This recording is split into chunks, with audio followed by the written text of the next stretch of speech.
सभी को सादर नमस्ते जी। आइए प्रातःकालीन वेला में परमपिता परमेश्वर को श्रद्धा और समर्पण के साथ स्मरण करें, नमन करें। ओम विश्वानि देव सवितर्दुरितानि परासुव यद्भद्रं तन्नयासुव। ओम।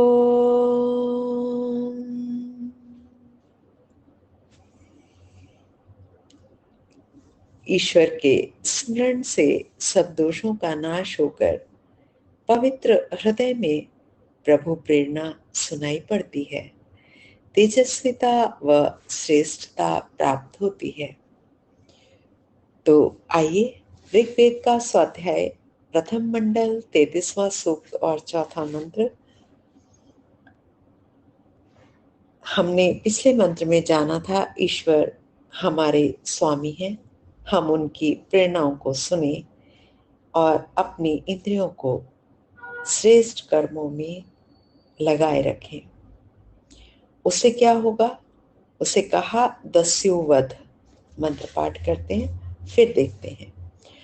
ओम वधिर्हि दस्युम धनिनम धनेनम चरन्नुपशाके भिरेन्द्र धनोरधि विष्णुनक्ते व्यायन्यज्वानः सनकः प्रेतिमीयुः सनका प्रेतिमीयुः। कहा इंद्र। यहाँ इंद्र जीवात्मा के लिए आया है, जिसने अपने इंद्रियों पर विजय प्राप्त कर ली है, इंद्रियों को अपने वश में कर लिया है। कहा जिनेंद्रिय पुरुष तू उपशाके भी शक्ति को प्राप्त कराने वाले इन समीपस्थ, हमारे समीप क्या है? मरुतों को, मरुतों अर्थात प्राणों के साथ चरण विचरण करता हुआ एक गतिशील दृढ़ व सत्य स्वभाव वाला तू धनिनम, इस सांसारिक धन को ही संपत्ति समझने वाले दस्युम, नाशक लोभ के भाव को, घनेन, ज्ञान की वाणियों के पाठ विशेष से अर्थात विशेष प्रकार के जप से, घन पाठ होता है उसके लिए संभवतः यहाँ पे घन आया है, उस प्रकार विधि से वेद पाठ होता है। निश्चय पूर्वक वधि ही नष्ट करता है। प्राण होता क्या है इसको स्पष्ट करते हैं। प्राण साधना से हम में एकत्व, गतिशीलता, दृढ़ता व सत्य की उत्पत्ति होती है। इस एकत्व के होने पर हम लोभ को नष्ट कर पाते हैं। यह लोभ ही तो सब व्यसनों का मूल है, यही मल है इंद्रियों का, और लोभ से ही बहुत सारे त्रुटियां हमारे व्यवहार में आती हैं। इसके नाश से सब व्यसन समाप्त हो जाते हैं। लोभ की समाप्ति घन से होती है, जैसे एक शत्रु की समाप्ति एक कठोर अस्त्र विशेष से होती है। तो उसी प्रकार यहाँ लोभ की समाप्ति ज्ञान की वाणियों के पाठ विशेष से व जप से होती है। वेद वाणी का पाठ करें, उस विधि से करें, घन पाठ की विधि से, तो हमारी ये लोभ की वृत्ति समाप्त हो जाती है। इन वाणियों के द्वारा निरंतर प्रभु स्मरण चलता है। जितने भी वेद मंत्र हैं सब हमें ईश्वर की ओर ले जाते हैं। इसीलिए उन वेद वाणियों के स्मरण से, उसके पाठ विशेष से प्रभु स्मरण चलता रहता है। आगे कहा तथा तात्विक दृष्टि बनाकर यह वाणी हमें लोभ से ऊपर उठाती है। तात्विक दृष्टि, सत्य का जब ज्ञान हो जाता है तब सत्य का ज्ञान को कैसे खोलेंगे? सत्य क्या है? जो पदार्थ जैसा है उसको वैसा ही जानना। जैसे आत्मा निरवयवी है, वो सत्व रजतम से नहीं बनी है, उसको वैसा ही जानना। वो चेतन है, उसको चेतन मानना। शरीर जड़ है, इसको जड़ मानना। यही तात्विक दृष्टि है। हे इंद्र, धनोः अधि प्रणवो धनुः।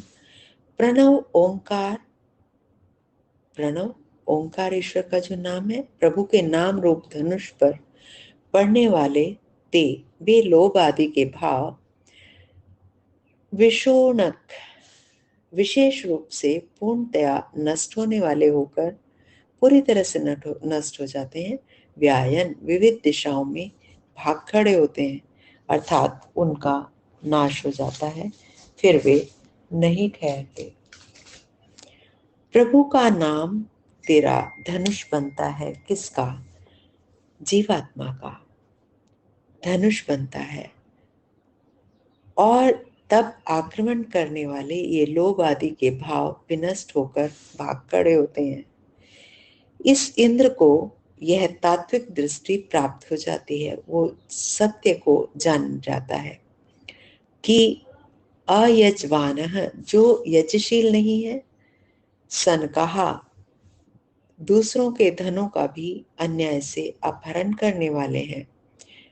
देवों से दिए हुए पदार्थों को उनके लिए न देकर स्वयं सब खा जाने वाले हैं। बार बार बताया जा रहा है कि हम बांट कर खाएं, देकर खाएं, अकेले न खाएं। अकेले खाने वाला पाप खाता है। कहा प्रेतिम युहु, मरण नाश को प्राप्त होते हैं। वो इस जीवन मृत्यु के चक्र से बाहर नहीं आ पाते। कहा यज्ञशील न होना व दान न देना, यह मृत्यु का ही मार्ग है। हमें यज्ञशील होना चाहिए, अपने आप को श्रेष्ठ कर्मों में लगाए रखना चाहिए। और यज्ञ का अर्थ भी है देव पूजा, संगति और दान। तो दान देना, बार बार कहा है कि हम दान दें, लेकिन सोच समझ कर दें, सही स्थान पर ही दान दें। भावार्थ, हम प्राण साधना के द्वारा अपने को दृढ़ बनाएं। प्राण साधना से हमारी शारीरिक शक्ति और मानसिक शक्ति दोनों बढ़ती हैं, ऐसा हमने पूर्व में मंत्रों से जाना। लोभ आदि भावों को तात्विक दृष्टि से नष्ट करने के लिए यत्नशील हों। ओम रूप प्रभु नाम को अपना धनुष बनाए। यह समझें कि अयज्यता व परस्वादन हिंसा का मार्ग है। हम यज्ञशील बने, अयज्ञशील बनेंगे और बांट कर नहीं खाएंगे तो यही हिंसा का मार्ग है। इससे हमें पृथक होना है, इसको छोड़ देना है, इस मार्ग को, और श्रेष्ठ मार्ग के अनुयायी अनुगामी बनकर हम ईश्वर की ओर चलें। आज के मंत्र का यही सुंदर संदेश, यही उपदेश, इसको अपने जीवन में उतारें और सदा सुखी रहें। ओम इति शम। नमस्ते जी, धन्यवाद।